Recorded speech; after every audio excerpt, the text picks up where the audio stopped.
দেখতে সাধু সন্ন্যাসী হলেও এর ভিতরের রূপ একেবারেই ভয়ঙ্কর।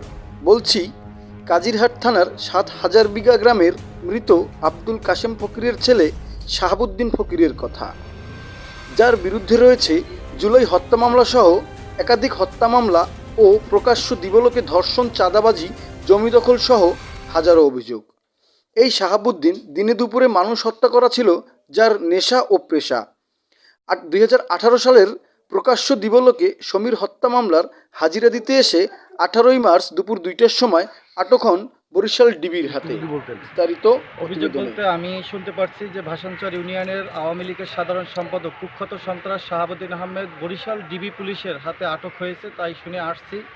শাহাবুদ্দিনের পরিচয়, শাহাবুদ্দিন আওয়ামী লীগের রাজনীতি করত এবং ভাসানচর ইউনিয়নের সাধারণ সম্পাদক।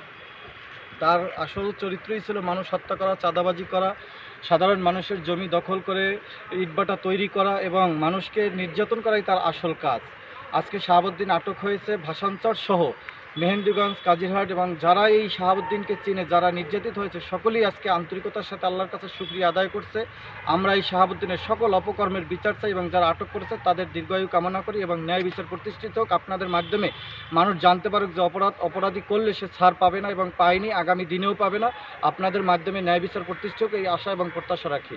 নাম আর পরিচয়টা আপনার? আমার নাম হচ্ছে আল আমিন। আমি ভাসানচরের একজন সাধারণ মানুষ। আমি ভাসানচর বরিশালে থাকি। আমার বাবাকেও এই শাহাবুদ্দিন বিভিন্নভাবে নির্যাতন করেছে, বিভিন্নভাবে অপমান অপদস্থ করেছে।